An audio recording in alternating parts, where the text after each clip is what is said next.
if your plan is to study in the United States on a fully funded scholarship, then you are not in a wrong place. This is the right place for you. This is actually what we do on this channel. On this channel, I talk about how international students can secure fully funded scholarship in the form of graduate assistantship and fellowship, right? So if you really want to be part of this family, you know what to do. Just click on the subscribe button and turn on my notification bell so you don't miss out on any of the videos that I post, right? Here on this episode, I'll be talking about another school, right? If you followed my channel closely, you notice that every week I make a video on a school giving international students graduate assistantship, right? So this week too is yet another school. So if you really want to know the processes involved and what to do, the documents you need, then follow me till the end of this video.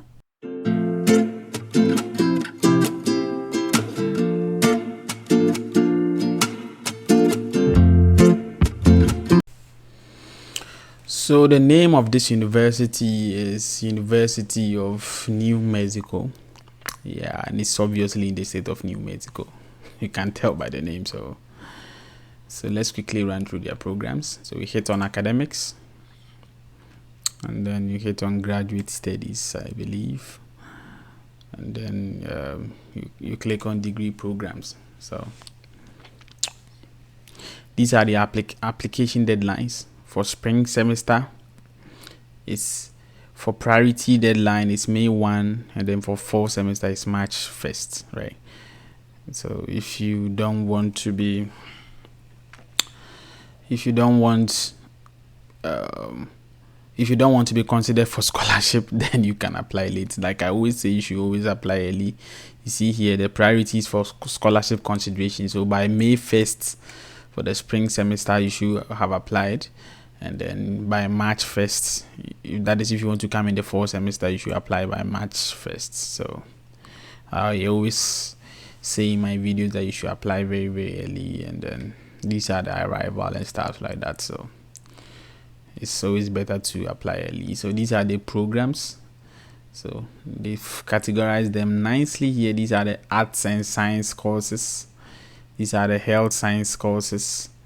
These are the fine arts courses, interdisciplinary courses, architecture and planning, education and human sciences, and then nursing, pharmacy, college of population health, school of public administration, and then all that. So if you want to, they've made it easy for you. If you are looking for a health program, you just come here and then all that. So for instance, if you want to do physician assistant, you just click on that.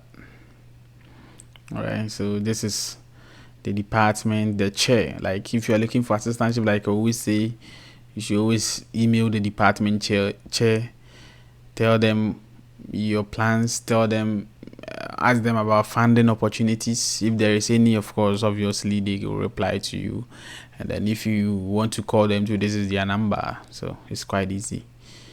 Yeah, so if you want to speak to any faculty member, you can contact this particular person. That is her email, and then that is her number. Staff advisor, so you can email all of them if you want, and then ask them same questions. So of course, I believe they have any info that they want to relay onto you. It's quite easy for them.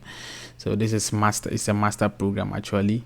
So these are the application instructions. So you should just read about them, and then the special requirements and all that, recommendations and the contact and all that. So that is it.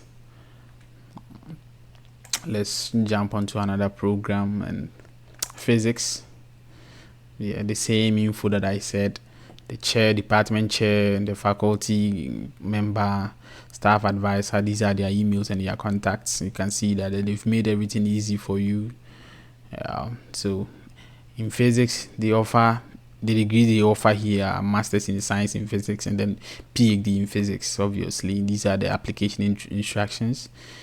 Despite the fact that the graduate school said that you should apply by, I think, May 1st, I think March 1st, yeah. In this particular department, they are saying December 21st. So that is why I always say that if you want to apply, now is the time. You shouldn't wait for anybody. Don't wait for a friend, just apply. Your destinies are not tied together, so it's better you apply as early as possible. Educational background, you said they are saying that to qualify for the graduate program, you must have an undergraduate degree in physics, of course, or any related field. to enter the master's or PhD program in physics. Yeah, that's it. And you must also have a GPA of 3.0, like I always say, on a 4.0 scale. Right. So if your GPA is not a 4.0 scale, I've actually made a video on how you can convert your GPA to a 4.0 scale using the Where's iGPA calculator. So you can look for that video in my channel and watch that. So but then I'll actually leave the link to that video in the description box. So if you want to calculate your GPA, you can watch that video from my description box from this video.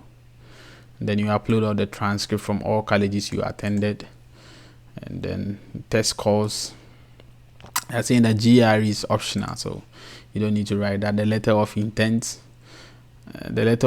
is practically the same as SOP, which is the statement of purpose. So your CV and then your relevant coursework and assistantship interest. This is where this is the main reason why I made this video. They are saying that ultimate decisions regarding admission offers and financial aid, that is in the form of teaching and research assistantships, are made by the department graduate selection committee. That is why I said you should always email them.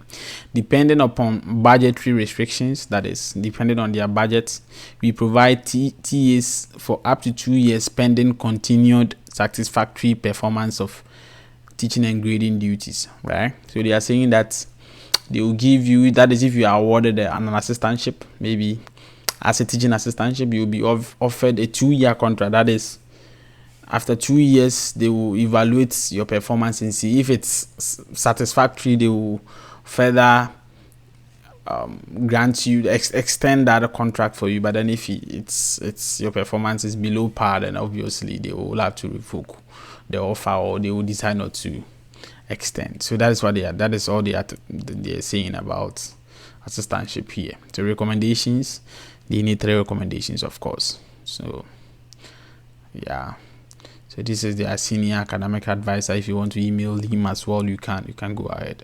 So that is it for physics. So let's look at 2 or 3 more programs, and then let's proceed to how you can apply for the assistantship in general. So that is it. So let me check another program. So let me select. I'm actually randomly selecting a program. So let's say electrical engineering. So the same info, their graduate director's contact, their emails, their numbers, and if you want to call them, it's quite there. Application instructions like the other, you can go ahead and read. For the sake of this video, I want to make this video really short and really quick. And fall admissions, the deadlines, January 31st for this one.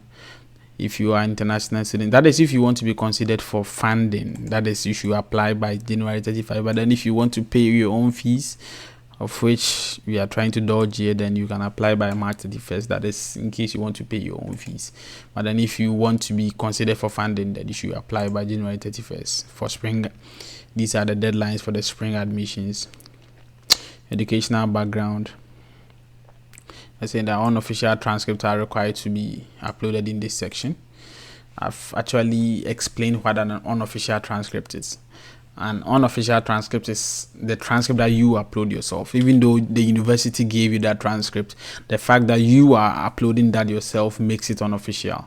The official transcript is what your university will send to them themselves, right? That is considered official. So that is the difference. If you don't know the difference, just in case. The program of interest is obviously they are telling you what to select. Go to School of Engineering, Electrical and Computer Engineering, then select Electrical Engineering, the test scores, right? They are saying that the English proficiency test results such as TOEFL and IELTS are required by the university for all international applicants. Further details for the minimum scores are, so for instance, they are saying that they need TOEFL and IELTS for every international student. So you will have to write that. If you need a waiver, you will have to write them an email, and then they will for sure waive it for you. I believe if your official language is English, then they will waive it for you. That is if you are from Nigeria, Kenya, Ghana, Zimbabwe. For sure, I'm very sure they will waive it for you. Resume, and then your special requirement. This is the part that I want the most. Assistantship. They are saying that assistantship are limited and selection process is very competitive. please submit a short paragraph stating your ability to be self-supported or financial needed. So they want you to write a note on why you need support, right? Or if you want to pay your fees, of course. We are trying to dodge that, so you should be very, very careful with what you write in there, so because it will be actually used against you. That is what they will look at to consider you for funding. They obviously, like in all the videos that I've made so far, they need 3 recommendation letters, and that is their senior academic advisors email and contact. So that is it. So if your dream program is in this list, then you know what to do. Just go through their requirements and see if you qualify. If you qualify, nothing prevents you from applying. So that is it. So I don't want to waste much time on this. Let's quickly move on to the main reason why I made this video. That is how you can secure the funding, right? So on this page, you can, on the graduate studies page, you can see here home, about, and stuff like that. So you can see funding here. You just click on funding.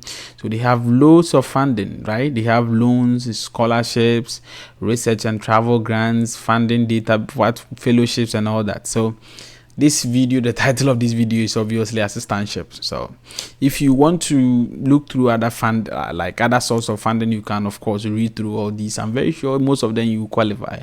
By sake of time, I cannot do all these, so I am quickly taking all of us through the assistantships, right? So you just highlight on assistantship.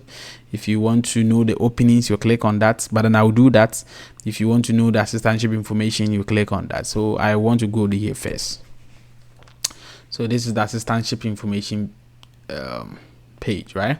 They're saying that please direct questions regarding the collective bargaining agreement, contract management, procedures, salary, and insurance to this email. That is if you want to know the procedures and all that, contracts and stuff like that. If you want to know how much you'll be paid and stuff like that, I believe that is the email you should direct to.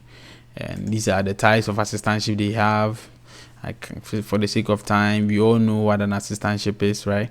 So they are saying that approximately 1,500 teaching and research assistantships are available. 1,500 is quite a lot. It's a lot. So why are you not applying? Yeah, just apply. 1,500 is quite a lot, and they typically work from 10 hours to 20 hours per week. So that is, by now I believe you know what the 10 hours and the 20 hours is. 20 hours is full time, and then 10 hours is part time, obviously. So the type they have is teaching assistant, graduate assistant, that is graduate assistant special. That is what they have. So this, if you want to know what they will be doing, you just read that. Teaching associates, research assistants, and then project assistants. So they have various forms of assistantships. So if you want to apply, maybe it's likely you get one of these, and it's fine. The documents, resources, and links if you want to read about that. Your eligibility, like I always say. So this is, you should be formally admitted to the graduate program. That's it. Be currently enrolled at university for a minimum of 6 credit hours, right? And then you should be entering graduate students admitted in the summer, must be blah blah blah. So you can just read. You must also maintain a GPA of 3.0 and above. If your GPA drop from below 3.0, then your assistantship contract will be revoked, right? So these are easy stuffs that you can just apply, right? Graduate health insurance. These are the stuffs. So if you have questions about, definitely your assistantship will cover your health insurance. Health insurance in the United States is very, very expensive, by the way. If you don't know, it's around, last time I checked, at least in my state, it's around $2,000. So if your assistantship will cover that, it's very, very valuable.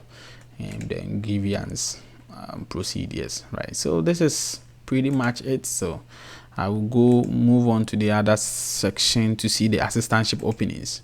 So if you want to know the assistantship openings, this is the page where you see that. So for now, I don't think there are any openings because school has already started.